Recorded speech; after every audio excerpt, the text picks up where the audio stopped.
प्रश्न क्रमांक 1. अध्यक्ष महोदय, प्रश्न क्रमांक 25,377. अध्यक्ष महोदय, छापलाप्रम। अध्यक्ष महोदय, इस प्रश्न के माध्यम से मुंबई महानगर पालिका में होने वाला भ्रष्टाचार, कंत्राटदार और दलालों के जरिए बनाने वाले जो टेंडर है उसको मैं सामने लाने की कोशिश करूंगा। अध्यक्ष महोदय, मैंने 2 बिल्डिंग्स का उदाहरण दिया है इसमें। पहला मेरा प्रश्न जो है वो मुंबई महानगर पालिका की वार्ड ऑफिस ई वार्ड, उसको 1.5 साल पहले धोखादायक डिक्लेयर करके बंद कर दिया गया और योगेश भाई बंद करने के बाद 4 टुकड़े में वो ऑफिस चल रही है। कहीं पे सीएफसी है, कहीं पे वार्ड ऑफिसर है, कहीं पे डीएमसी है, कहीं पे एमओएच है। 1.5 साल से एक कॉन्ट्रैक्टर वहां पे आइकॉनिक बिल्डिंग बनाना चाहता है और आइकॉनिक बिल्डिंग क्या सर, फायर ब्रिगेड भी ले लूंगा, प्राइवेट बिल्डिंग भी ले लूंगा और उसका वो जम नहीं रहा है। इसके लिए आज तक निर्णय नहीं हो रहा है। मैंने वारंवार आयुक्त महोदय को चिट्ठी लिखी कि आप ये गौर गरीबों का बिल्डिंग है जहाँ पे नागरिक सुविधा आपको देनी है, आपका मूल जो आपका जिम्मेदारी ये है, आप इसको पीपीपी पे मत कीजिए, आप इसको ईपीसी पे कीजिए, ऑफिस बनाइए। कोई सुनने वाला नहीं। उसको अगर आप देखें वहाँ निर्णय नहीं हो रहा। उसके बाद एक ऑफिस में आपको बताता हूँ जी साउथ में बन रही है। अध्यक्ष महोदय, पार्किंग लॉट का रिजर्वेशन नहीं। एक कॉन्ट्रैक्टर आया, बोले मैं यहाँ पे पार्किंग लॉट बनाऊंगा और टेस्टिंग लैब बनाऊंगा। योगेश भाई, उसके लिए पैसे हैं और पार्किंग लॉट का रिजर्वेशन नहीं होने के बाद भी टेंडर बनाया गया। टेंडर का कॉस्ट क्या, 10,000 रुपया पर स्क्वायर फीट, 27 लाख रुपए की एक पार्किंग। फिर मेरा पत्र गया क्योंकि मैं ई वार्ड के लिए लड़ रहा था। मैंने कहा यहाँ तुम्हारे पास पैसे है और वार्ड ऑफिस बनाने के लिए पैसे नहीं है, तो बोले नहीं हम ये भी पीपीपी पे करते थे। टेंडर हुआ और बहुत वो फाइल को आप मंगाइए ये महानगर ये असेंबली के अंदर, यानी कॉन्ट्रैक्टर राज 4 साल चला। वो टेंडर जब एक्सपोज हुआ कि पार्किंग लॉट नहीं, पार्किंग रिजर्वेशन नहीं, कोई उसमें ट्रैफिक सर्वे नहीं हुआ, कॉस्ट इतना हाई है, पीपीपी पे और टेंडर कैंसिल। कितनी बड़ी बात है। कहते आप चिट्ठी लिखे, हमने टेंडर कैंसिल कर दिया। 1.5 साल अपने कंसल्टेंट्स को फीस पे की, आपके अधिकारी ये दलाली करते रहे कॉन्ट्रैक्टर्स की। मैं आपके माध्यम से कहना चाहूंगा, क्या ये 4 साल जो प्रशासक बैठे जिन्होंने मनमानी की, मुंबई की प्लॉट्स लूटे और इन्फ्लेटेड टेंडर्स बनाए, क्या आप श्वेत पत्रिका निकालेंगे 4 साल की? और खास तौर से इस प्रकरण की इंक्वायरी क्या आप एसीएस यूडी 1 के जरिए करवा कर वो अधिकारी जो इसमें जिम्मेदार है उन पर कार्रवाई करेंगे क्या? अब तो जो है सरकार ने आईएएस ऑफिसर्स को भी सस्पेंड करना शुरू किया और इसमें आईएएस ऑफिसर इन्वॉल्व है। अध्यक्ष महोदय, जब तक आप इनके कॉलर तक नहीं पहुंचेंगे मुंबई महानगर पालिका साफ नहीं होगी। ई वार्ड के लिए मेरे साथ भी 10 बार आयुक्त के पास गया, कल भी गया मैं, कि ऑफिस कब चालू होगा। लेता हूं ना, मैं निर्णय लेता हूं। कब लोगे? 2 से 2.5 हजार लोग वार्ड ऑफिस को विजिट करते हैं सर। आज भी हमारा कुछ ऑनलाइन नहीं है। बर्थ सर्टिफिकेट के सबसे ज्यादा रिकॉर्ड ई वार्ड में कहां पर है पता ही नहीं। एमओएच कहां बैठता है पता नहीं। सॉलिड वेस्ट मैनेजमेंट कहां बैठता है पता नहीं। वार्ड ऑफिसर किधर है पता नहीं। डीएमसी किधर है पता नहीं। अध्यक्ष महोदय, मैंने दोनों प्रकरण के प्रॉपर सिस्टमैटिक आपको उदाहरण दिए हैं और खुद सरकार यहां पर बोले कि एक आमदार के लेटर पे क्यों आपने कैंसिल किया टेंडर? आप टेंडर किसके लिए बना रहे थे? 10,000 रुपए स्क्वायर फीट, 27 लाख रुपए की पार्किंग। क्या हमारे जैसे लोग आपको जगाएंगे तो आप जागेंगे? सबसे पहला प्रश्न है कि ई वार्ड की ऑफिस कब बनेगी? कल मैं आयुक्त से जाके मिल के आया, आज भी निर्णय नहीं, देर साथ से। अध्यक्ष महोदय, मेरे 2 प्रश्न है, क्या 4 साल की श्वेत पत्रिका आप निकालेंगे? दूसरा है कि स्पेसिफिक ये 2 केस के अंदर एसीएस यूडी 1 के मार्फत इंक्वायरी कर इन अधिकारी को, चाहे वो आईएएस ऑफिसर हो, आप सस्पेंड करेंगे क्या? धन्यवाद। अध्यक्ष महोदय, माननीय सदस्य रईस शेख यांनी खूप आत्ता प्रश्न विचारल्यानंतर आत्ता जे गोष्टी सांगितलेल्या आहेत त्या प्रश्नामध्ये नव्हत्या।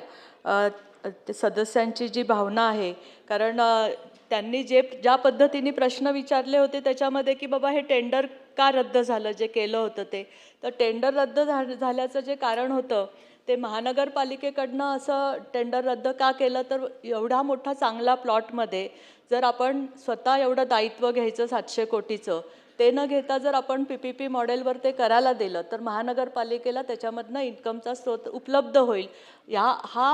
कारण देऊन ते टेंडर रद्द केलेलं आम्हाला ब्रीफिंगमध्ये सांगितलं अध्यक्ष महोदय.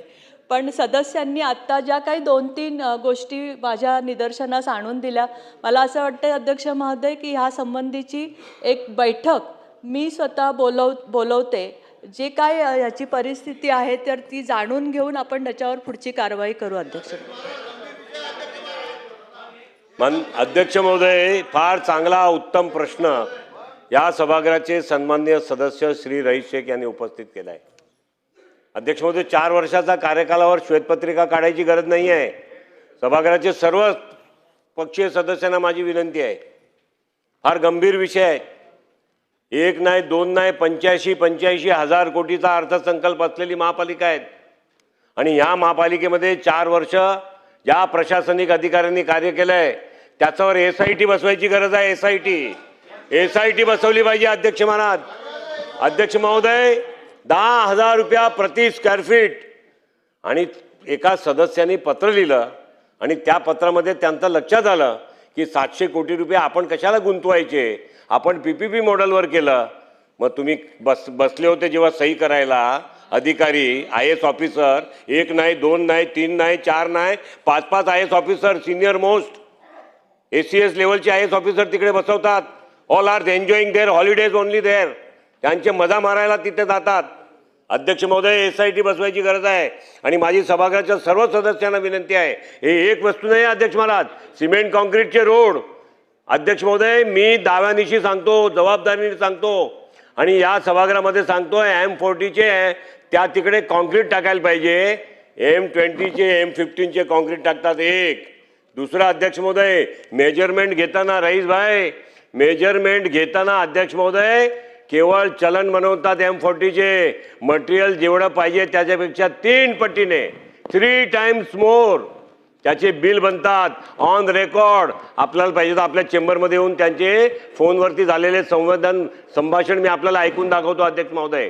आणि म्हणून अध्यक्ष महोदय, याच्यावर श्वेतपत्रिका नाही, आपण मंत्री महोदय आज उत्तर दिलं पाहिजे. या 4 वर्षाच्या कार्यकालावर आपण SIT नेमून महापालिकेमध्ये असे झालेले सर्व भ्रष्टाचार विभागाचे, स्टॉर्म वॉटर ड्रेन विभागाचे, सिवेज ट्रीटमेंट विभागाचे, रोड डिपार्टमेंटचे, सगळ्या डिपार्टमेंटचे आपण भ्रष्टाचाराची SIT मार्फत चौकशी करणार का? आणि त्या SIT मध्ये अध्यक्ष महोदय महानगरपालिकेच्या एकही अधिकाऱ्याला न घेता, एकही निवृत्त अधिकाऱ्याला न घेता, हायकोर्टच्या रिटायर जज असतील आणि UD1चे सेक्रेटरी जे सिटिंग असतील त्यांच्या अध्यक्षतेखाली आपण करणार का? हा माझा प्रश्न आहे.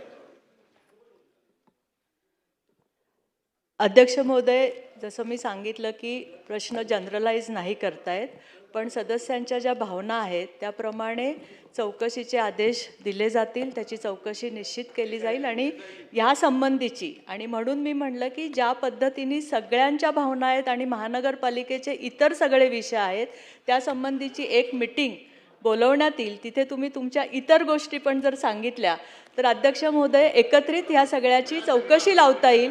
आत्ता जर आपल्या ह्या प्रश्नाच्या अनुषंगाने जर विचार करायचा झाला अध्यक्ष महोदय तर आपण ह्याची चौकशी लावण्यात येईल.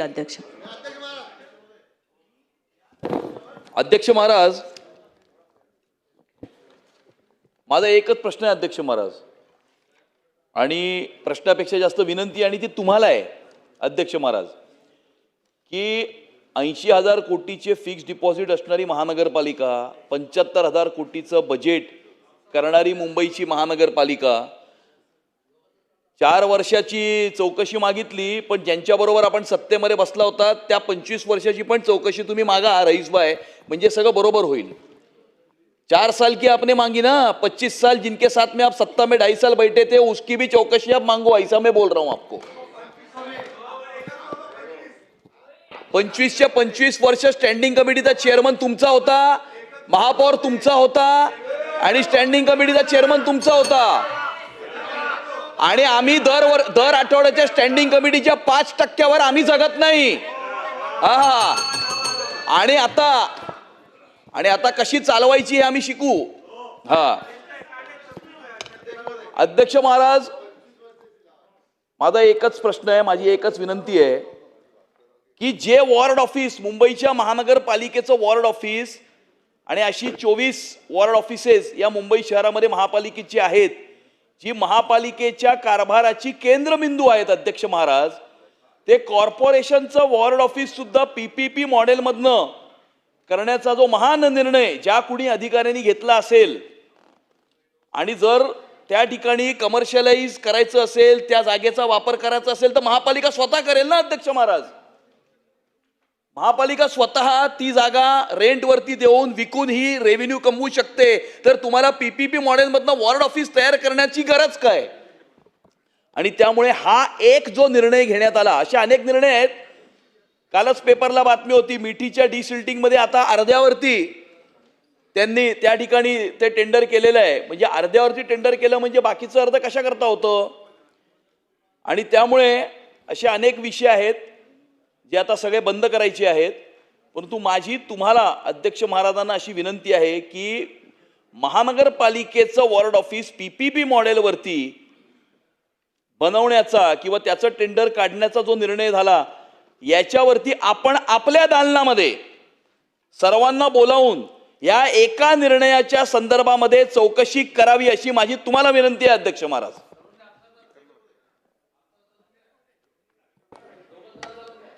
अध्यक्ष महोदय, अमित साटमजी सदस्यांनी जे आता सांगितलं की आता सत्ता आलेली आहे महानगरपालिकेत आणि जे काही आधीचे सगळे निर्णय झाले त्याची पडताळणी पण केली जाईल आणि ह्याच्या संबंधी जर तुम्ही तुमच्या अध्यक्षतेखाली तुमच्या दालनामध्ये जर मीटिंग लावली तर मला वाटतं अध्यक्ष महोदय तुम्ही मुंबईचे आहात, तर त्या मीटिंगमध्ये आपल्याला ही चौकशी करता येईल. मंत्री महोदय जी को कहूंगा कि हमारे अध्यक्ष हमेशा मुंबई को न्याय देते, लेकिन आज प्रश्न आपके टेबल पे. महाराष्ट्र को, मुंबई को नहीं. महाराष्ट्र के, लेकिन मुंबई को आपने न्याय दिया है, भिवंडी को भी दिया है. अध्यक्ष महोदय, स्पेसिफिक प्रश्न है कि प्रश्न क्रमांक 1 में मैंने पूछा है कि ई वार्ड की ऑफिस को PPP पे आपने निर्णय लिया है, जो 1.5 साल से आप वो निर्णय भी कंप्लीटली ले नहीं रहे. मेरा प्रश्न है कि क्या ई वार्ड के बारे में PPP या EPC जो भी आप करने वाले हो, क्या आप 2 दिन में ये निर्णय लोगे और उसके बाद कितने दिन में टेंडर होगा और ई वार्ड की ऑफिस कब चालू होगी, नागरिकों को कब मिलेगी? ये पहला प्रश्न है. दूसरा, ताई, आपके उत्तर में आपने लिखा है कि आपने ये टेंडर को रद्द किया और मेरे पत्र पे किया. क्या आपको ब्रीफिंग में ये नहीं बताया गया कि वहाँ पार्किंग की रिजर्वेशन नहीं थी? क्या आपको बताया नहीं गया कि फाइल पे आ चुका है कि टेंडर इन्फ्लेटेड था? क्या आपको ये नहीं बताया गया कि ये कार्टेल हुआ था एक ही कंपनी के लिए? क्या आपको ये नहीं बताया गया कि ये पूरे को रद्द करने के पीछे IAS ऑफिसर्स है? आपने कहा इंक्वायरी करेंगे. आप बताइए ना, क्या आप ACS UD1 से कराएंगे, कोई वरिष्ठ अधिकारी से कराएंगे, क्या करेंगे? या ये भ्रष्टाचार को एक मीटिंग के अंदर दबा देंगे? आप कह रहे मीटिंग रखेंगे. इस प्रश्न में ही आपने कहा कि रद्द किया गया है. 1.5 साल आपने फिर क्या किया? कंसल्टेंट को पैसा क्यों दिया? क्या वो कंसल्टेंट को आप ब्लैकलिस्ट करोगे? क्या है ताइए? आपको स्पेसिफिकली बोलना पड़ेगा कि हाँ, मैं ACS UD1 से इंक्वायरी करके 15 दिन के अंदर जो भी इसके पीछे उन पर कार्रवाई करेंगे, कंसल्टेंट को ब्लॅकलिस्ट करेंगे. मेरे 3 ये स्पेसिफिक प्रश्न है. धन्यवाद अध्यक्ष. अध्यक्ष महोदय, ई वॉर्डच्या संबंधीची जी माहिती सभासदांना पाहिजे ती मी घेऊन त्यांना 2 दिवसामध्ये पोचवील. बाकी संदर्भात जे तुमचं पत्र होतं की ही निविदा तात्काळ रद्द केली पाहिजे, त्या संदर्भामध्ये उत्तर दिलेलं आहे की ही निविदा का रद्द केली आणि त्याचं आमदारांना कळवलं होतं. अध्यक्ष महोदय, म्हणूनच मी पहिल्यांदाच सांगितलं की ह्या संबंधीची चौकशी करण्यात येईल. ठीक आहे. सन्मान्य सदस्य रईस शेख यांनी आज जो प्रश्न मांडला आहे तो अत्यंत गंभीर स्वरूपाचा असल्यामुळे या संदर्भात अनेक सदस्यांना